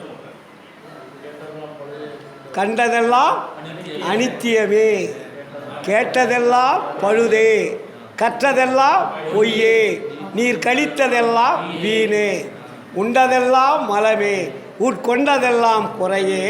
அடுத்த வார்த்தை தான் அருமையான வார்த்தை. உலகியலீர் இதுவரையில் உண்மை அறிந்திலரே. இப்போ நம்ம பாட்டில் எவ்வளோ தெளிவாக ஒரு குழந்தைக்கு ஒரு தாய் ஞானப்பாலை ஊட்டுற மாதிரி நமக்கு சொல்கிறார் இல்லையா?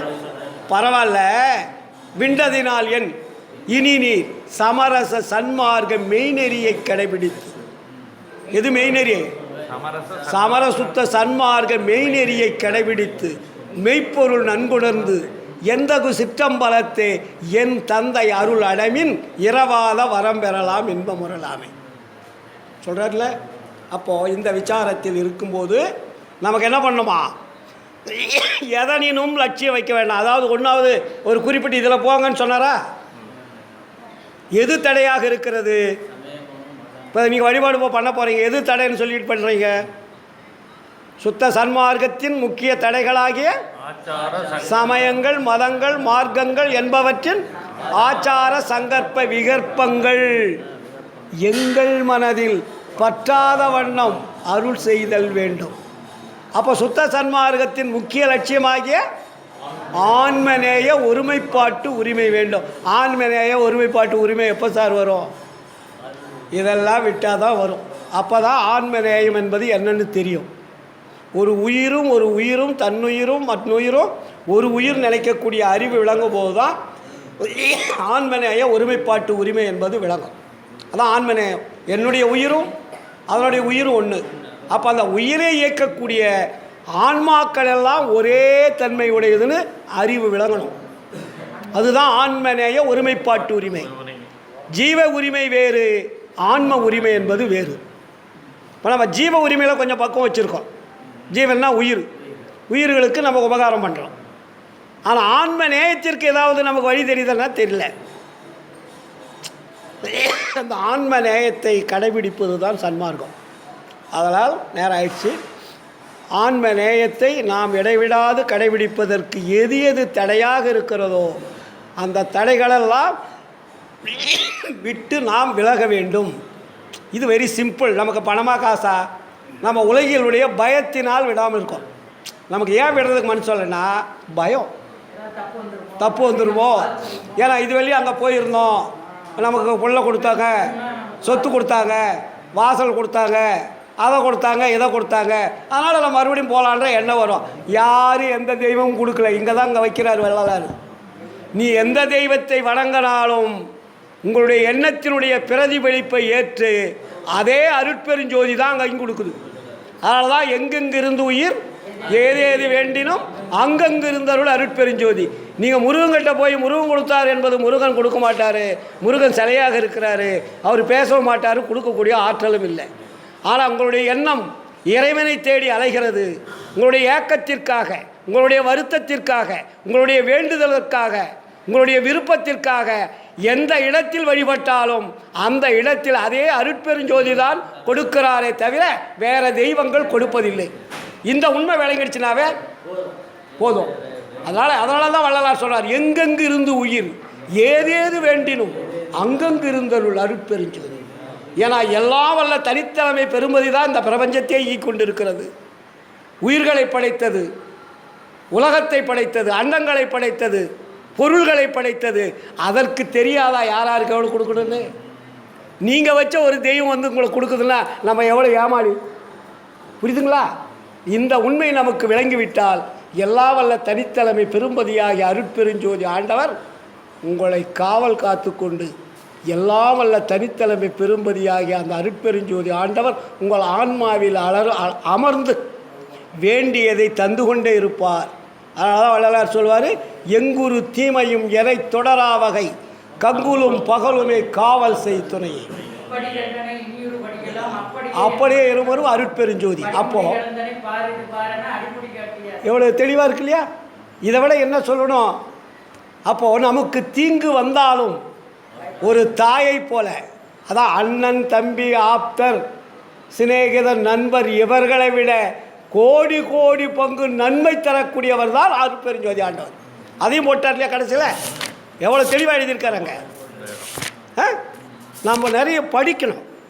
எல்லோருக்கும் கடைசியில் முடிக்கிறார் அந்த பேர் உபதேசத்தில், தாய், தந்தை, அண்ணன், தம்பி முதலான ஆப்தர்கள் செய்யப்பட்ட உதவி எவ்வளவோ அதற்கு கோடி கோடி பங்கு அதிகமாக உதவி கொடுக்கும்படியான இடம் இந்த இடம். எந்த இடம்? ஆன்மாதான். அதை நமக்கு சுட்டி காட்டுறார். அந்த ஆன்மாவை இடைவிடாது தொடர்பு வைத்து கொண்டால் எல்லா சக்தியும் உங்களை தேடி வர நேரம் இல்லை. அதனால தான் அங்கே வள்ளலார் வந்து தனிப்பாடலில் போடுவார்.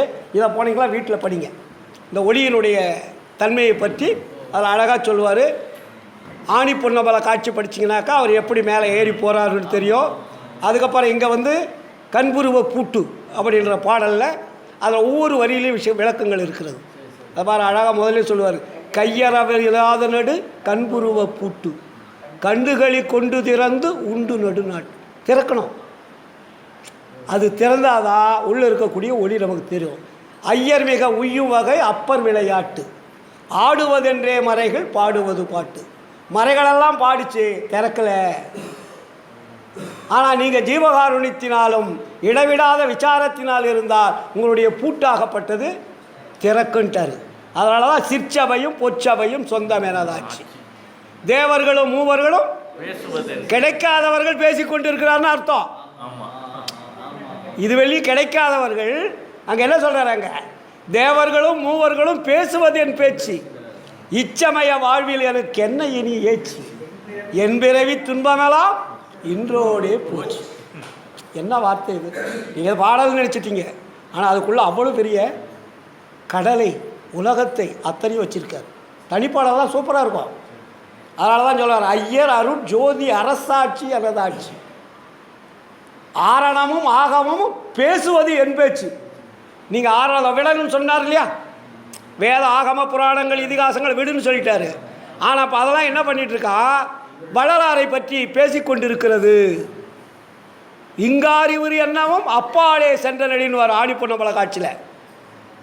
நான் செல்லுகின்ற பாதையில் கோடி கோடி சித்தர்கள், யோகிகள், ஞானிகள் எல்லாம் பார்த்து கொண்டிருக்கிறார்கள். எப்படி? இங்காரிவுரு என்னவும் அப்பாலே சென்ற நடி. எல்லாம் பார்க்குறாங்க. இவன் சர்வசாதாரணமாக அவர் போயிட்டுருக்காரு. அப்போது எல்லாரும் அதிசயப்படுறாங்க.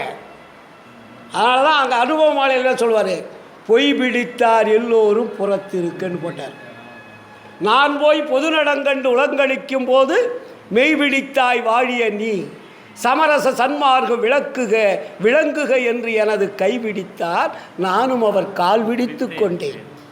இனி கைவிடும் ஆணை நம் ஆணை என்று இன்புற திருவாக்களித்து என் உள்ளே கலந்து இசைவுடன் இருந்த குருவே. அப்படிப்பட்ட அருட்பெருஞ்சோதி ஆண்டவர் யாரும் அல்ல, நம்ம அப்பா. நம்ம அப்பாவை நினைக்கிறதுக்கு நமக்கு என்ன கஷ்டம்? படைத்தவர் அவர் தானே. படைத்தவரை விட்டு படைக்காதவர் பின் சென்றால் என்ன கிடைக்கும்? ஒன்றுமே கிடைக்காது. அதனால தான் தாயாகி தந்தையுமாய் தாங்குகின்ற தெய்வம், தனக்கு நிகரில்லாத தனித்தலைமை தெய்வம். தனக்கு நிகர் இருக்கா? அப்படிப்பட்ட அந்த மெய்ப்பொருளான உண்மை தெய்வத்தை இந்த உலக மக்களுக்கு காண்பித்தவர் வள்ளலார், காட்டியவர் வள்ளலார், கலந்து கொண்டவர் வள்ளலார். நம்மையும் கலக்க வேண்டும் என்பதற்காக எல்லா உயிர்களும் இன்புற்று வாழ வேண்டும் என்று நமக்காக பிரார்த்தனை செய்து கொண்டிருப்பவரும் வள்ளலார். என்போல் இவ்வுலகம் பெறுதல் வேண்டுமென என்னார். புரியுதுங்களா? அதனால் இந்த உலகம் முழுவதும் சுத்த சன்மார்க்கம் விளங்க வேண்டும். அதற்கு நாம் வழிகாட்டியாக வாழ்ந்து காட்ட வேண்டும். நாம் வாழ்ந்து காட்டினால்தான் மற்றவர்கள் நம் பின்னாடி வருவதற்கு தயாராக இருப்பார் என்று கூறிக்கொண்டு, எவ்வளவு நேரம் அவதியாகவும் பொறுமையாகவும் இருந்த எனது ஆண்மநேய ஒருமைப்பாட்டு உரிமையுடைய சகோதர சகோதரிகள் அனைவருக்கும் எல்லாம் வல்ல அருட்பெருஞ்சோதி ஆண்டவர் நீண்ட ஆயுள், நிறைந்த செல்வம், அழியாத புகழ் கொடுத்து அருளையும் கொடுத்து மரணவிழா பெருவாழ்வில் வாழ வைக்க வேண்டும் என்று எல்லாருடைய சார்பையிலும் என்னையும் சேர்த்து திருவடியிலே இறைவனை வேண்டிக் கொண்டு சிறிய உரையை நிறைவு செய்கிறேன். நன்றி, வணக்கம், வாழ்த்துக்கள். அருட்பெரும் ஜோதி, அருட்பெரும் ஜோதி, தனிப்பெரும் கருணை, அருட்பெரும் ஜோதி.